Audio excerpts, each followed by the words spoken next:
My name is Sergeant Anthony Smith. Do you guys ever feel like things just aren't working? Like you're trying really hard to do something, but it's not really working out for you?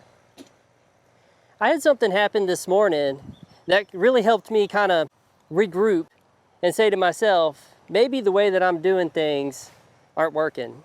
I've been teaching suicide prevention for probably about a decade, and I really felt like when Robin asked me to come speak, that maybe I should tailor my message a little differently, because maybe the way that I do things aren't the right way, or maybe I need to change and look at things from a different perspective. And so everything I'm going to talk about today, I'm just going to be inviting you guys to think about things from a different perspective also. All right, I want to tell you about what happened this morning. So I was supposed to stay in a hotel here in Moundsville, but when we booked it on the DTS, it sent me to Wheeling. And that was a little frustrating. But when I got up this morning and hopped in my car, I didn't know where I was, so I was following GPS and I missed a turn. So after I realized I missed the turn, I also noticed I was crossing the Ohio River. And my math inside of my head was telling me, wait, I'm not supposed to be going to Ohio if I'm going to Moundsville, West Virginia. So I knew something wasn't right there. Well, there was a police officer, looked to me, had a car pulled over on the side of the bridge. And so everybody was slowing down and kind of merging over. And when I got close to the police officer, I realized he was out of his vehicle and he was looking down at the water. I don't know what he was doing, but it really bothered me. And it helped validate inside of my mind and my spirit that the message that Robin wanted me to share today was the one that I needed to tell. So it's not your standard suicide prevention brief, and it's also not something that's sanctioned or developed by the National Guard. It's just my opinion. It's about how I see things, and then some of the things that I do on the civilian side as well with suicide prevention. So, all right, I'm gonna ask you to close your eyes, and I'm gonna close my eyes too. So I want you guys to trust me. One of the first things that you learn as a child in a healthy family is trust. And I want you guys to take a deep breath in on the count of 4. We're gonna breathe in through our nose and then breathe out through our mouth. All right, breathe in. 1, 2, 3, 4. Out through your mouth. 1, 2, 3, 4. All right, keep your eyes closed. We're gonna do it again, except this time, when we breathe in, we're gonna hold our breath at the top for just a second. It doesn't have to be real long. Breathe in. 1, 2, 3, 4.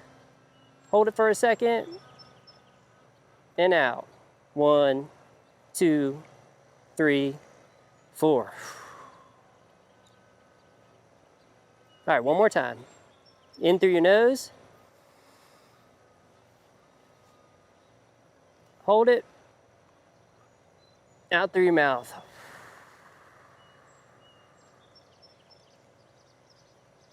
All right, you can open your eyes. Normally I have 87 slides. Would you guys be excited to see those? No?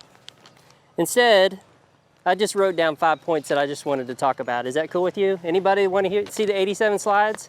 Usually there's a first sergeant that likes that. No? All right, I'll just stick to my 5 points then. That's way more entertaining and it allows for more of a discussion. My name is Sergeant Anthony Smith. On the civilian side, I work in behavioral health, and it's called a qualified mental health professional.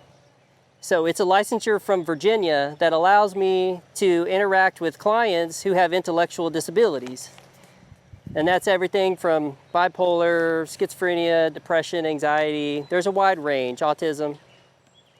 Each one of my clients have had suicidal ideation in the past because in fact, that's a requirement for them to qualify through Medicaid for the services that we provide.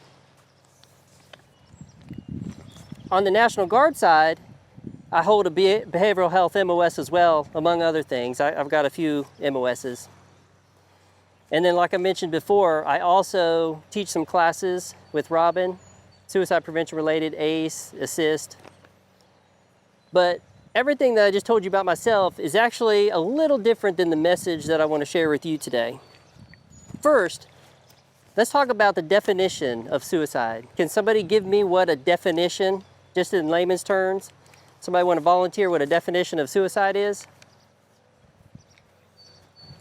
Who's got one? Go ahead. Perfect. Yeah, it's the act of taking one's own life. So that was pretty close. Yeah, that is exactly right. That definition seems pretty cut and dry, but when I started teaching suicide prevention about a decade ago, I realized that it was a little bit more blurry than I thought. Has anybody ever used the term committed suicide? Raise your hand if you've ever said that word. That person committed suicide. There's been a big push in the social work world over the past, say, 5 to 10 years to change the terminology. Because the term committed entails what? That you've done what? If you've committed something. Any ideas? What have you committed? Signed a contract. I'm saying? Say again? Contract. Well, yeah, that's true. Yeah, you signed a contract, different kind of contract. A crime, exactly. So it entails that as a crime. All of the states used to have, I can't say all, probably most, used to have laws that made it a crime to try to take your own life. Those laws became outdated and weren't used anymore. And then each of the states individually started to decriminalize suicide. And there's only one state that I know of, unless somebody can correct me, that still technically has it on its books, and that's the state of Virginia, where I live. I think that Virginia is trying to pass some legislature to do away with that terminology. So when you say committed suicide, are they committing a crime or are they not? So there's some better ways that you could say it. Some people have suggested died by suicide or suicided.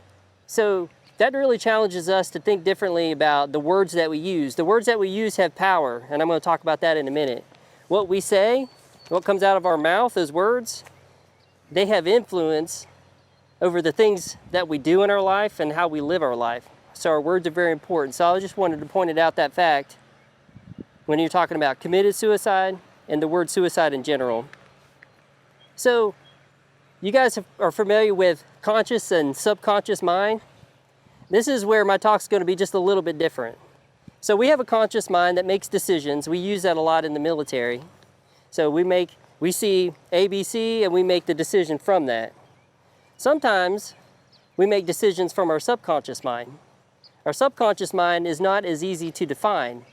It's something that's not cut and dry. It's kind of a mysterious thing to us. You know, we say sometimes that maybe when we dream, it's our subconscious mind acting out scenarios. We don't really know, but that's the theory that they use.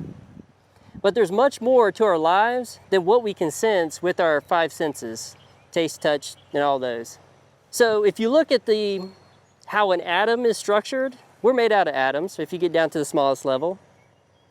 If you look how an atom is structured, it's actually 99.99999, 4 nines, empty space because of the electron going around.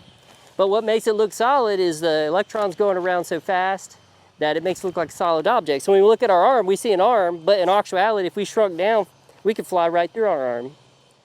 So that always made me think, well, if I'm 0.0001 empty space, then what am I? Maybe there's some things there that I don't recognize, that I can't see with my own eyes. Somebody pointed out an experiment to me about 5 years ago that changed the way that I thought about suicide prevention. I'd like to say that I have it down and I have it all figured out, but I don't. But I wanted to tell you guys about it because it might be an experiment that you guys can do on your own to see it with your own eyes. Has anybody ever heard of the rice experiment? Or what about Dr. Emoto's water experiment? No? So this is the first time you've heard about it?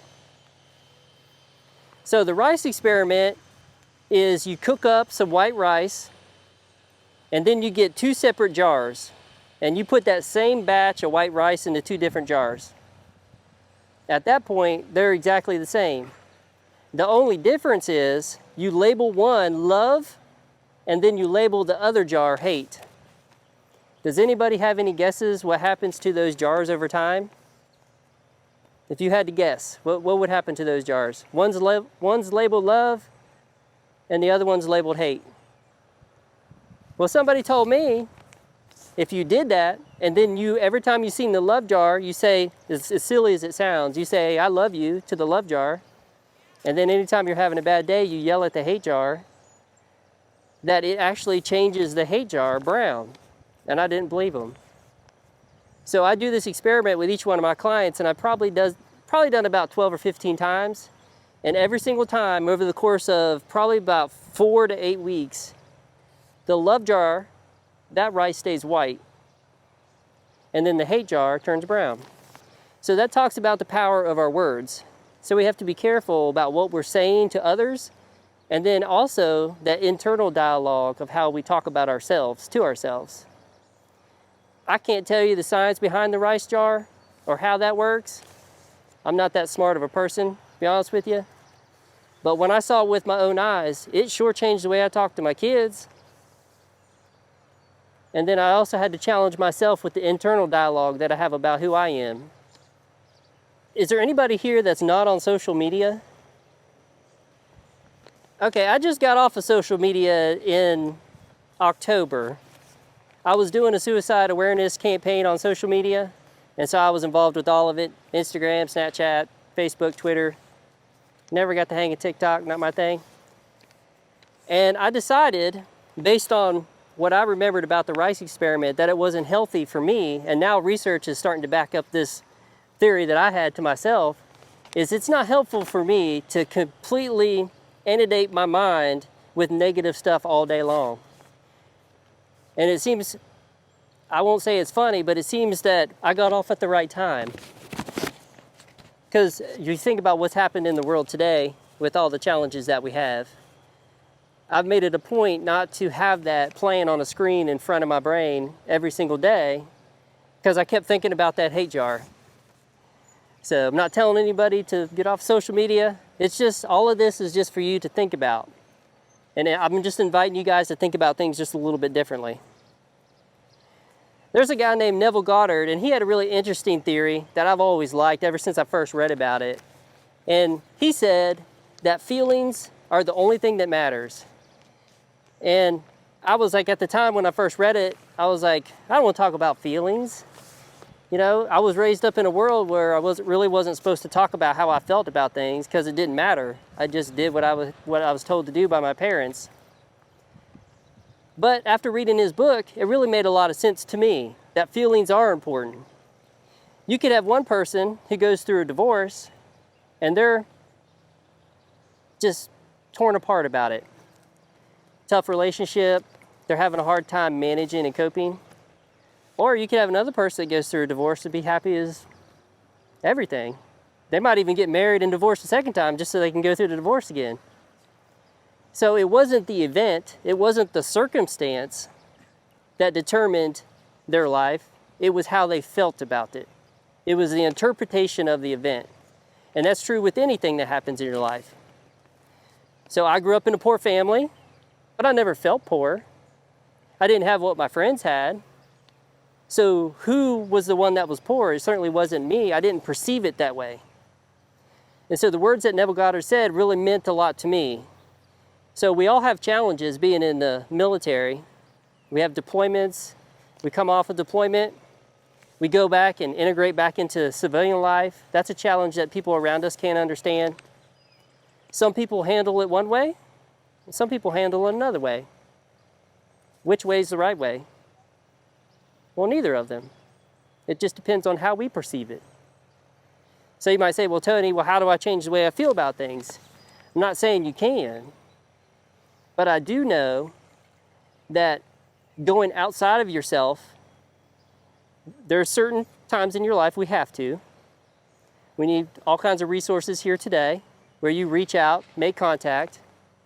But I wanted to introduce another source to you guys, and that's what's on the inside of you.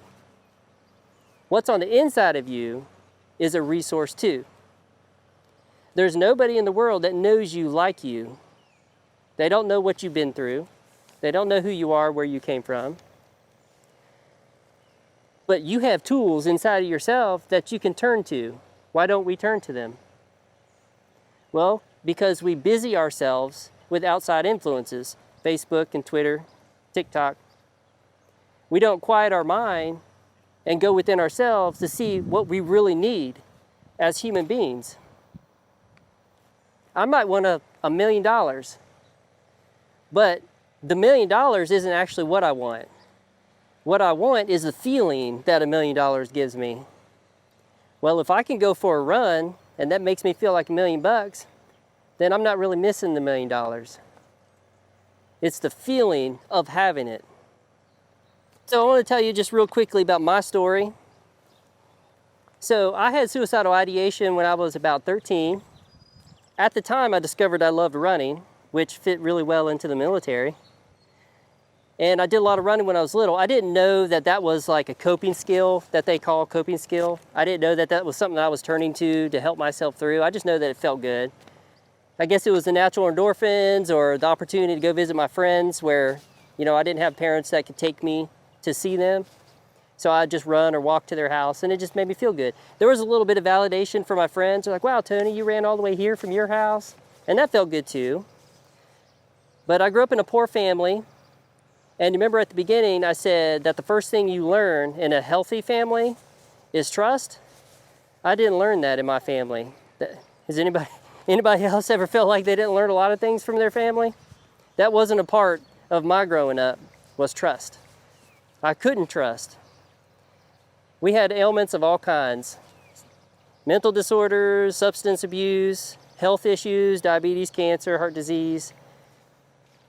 And I felt like I was just thrown in there and I didn't fit in because I didn't consider myself poor. I didn't consider myself unhealthy. But one thing that did bother me is that if this is what life had to offer, I didn't want to stick around to enjoy it because I wasn't enjoying it. Well, one day we got a piece of mail for the neighbor. It was a lady that lived down the street that I had never met. She lived just right down over the hill. Her name was Zella Warner. She was probably about, I would say 87 at the time, and I was 12. I took the mail down to her. She invited me to come in. She's like, hey, you guys lived up there for 6 months. I haven't met you, you know, have some cookies or whatever. Fast forward a little bit, Zella and I become friends. She would invite me in. She would invite me to just talk about who I was and the things that interest me. And that was during the time that I was having suicidal ideation.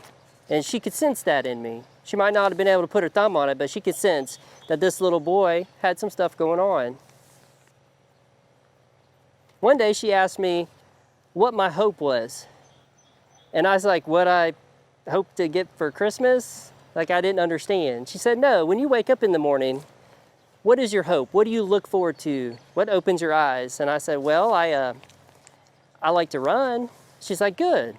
And do you ever plan on like running races or anything? And I said, I want to run across the country. This was before Forrest Gump. I thought, wow, that just seemed exciting to me. Something in my spirit was excited from the whole concept of like running across the country. So when I look back on that experience with Zella, she was there for me. It was a relationship that was built. There was trust. I could depend on her. I knew exactly who she was. I knew exactly what she was all about and that she had my best interests in mind. Another thing I learned is that I had curiosity inside me. Sometimes I say that suicide prevention, one of the best suicide prevention methods out there is just curiosity. We're just curious about life. I wonder how that's going to turn out. Or I wonder if I can make it through. Or I'm curious about this topic, or I want to learn about that. And those are all forward-thinking concepts. It doesn't allow you to kind of sulk in a current situation that, quite honestly, could be temporary. Situations change from time to time. We might be poor today, but have money 3 years from now after we get a better job. Those situations change. Our feelings about those situations change too, and they can change. One thing that's always bothered me about the suicide prevention field is that the word suicide is in it. So psychology told me, whatever you focus on, you become. So if you want to go on a diet and lose weight, and you say to yourself every day, don't eat cake, don't eat cake, don't eat cake, what are you going to eat? You're gonna eat cake, right? But yet we have this program that we want people to be successful and live through, and it's got the word suicide in it. And that's always bothered me. I always thought, well, couldn't we just change the word? Life enhancement, well, I don't know what you can call it. But why do we call it suicide prevention? Because our subconscious mind can only hear the word suicide. That's just like the subconscious mind can only hear cake. That's just the way that our minds work. I'm not suggesting what to change it to or that it needs to be changed. That's just something that's never set right in my spirit. Instead, I think we should just focus on living. How do you do that? You breathe. That's what we did. Breathing is probably the opposite of suicide, right? So we did some breathing together. We built trust. Trust leads to relationships. Relationships can be protective factors against that. And that's really the key of what I wanted to get across today to you guys. So all we have to do is just breathe. There's something about breathing that is calming. That's why I wanted to start out with doing that first. Totally different than anything else that we do in the past. Maybe I'm trying to learn from my mistakes and tailor my message to reach different people. My message might not be for one of you. You might hear me and say, well, that didn't make any sense what he was talking about atoms and rice. I didn't get it. But we have other resources here too that you might get and that you might understand. I just wanted to show you guys that you do have another resource that's inside of yourself that you can turn to. I'm not suggesting ways that you can do that. A lot of people do it different ways. I found mine in running. Some people might find it in meditation or gardening or in friendships. Mine definitely was in running. But that's something that you have to discover for yourself, process of discovery. And you'll find that the longer you stick here on earth, the more coping skills and strengths, those personal strengths that you have on the inside, you'll find out that you have more of them because you learn more about yourself as you go. So just to wrap up, one of these days, none of us will be here. And whenever we're gone, people might not remember all the little details about you.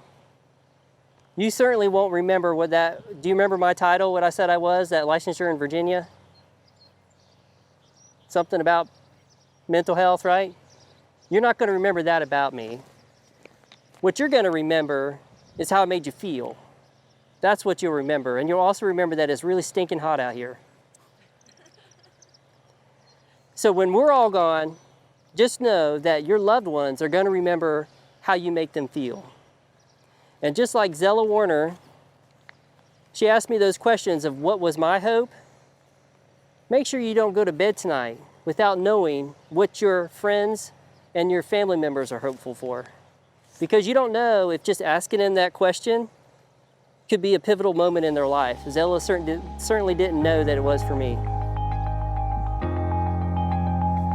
That's all I got, First Sergeant.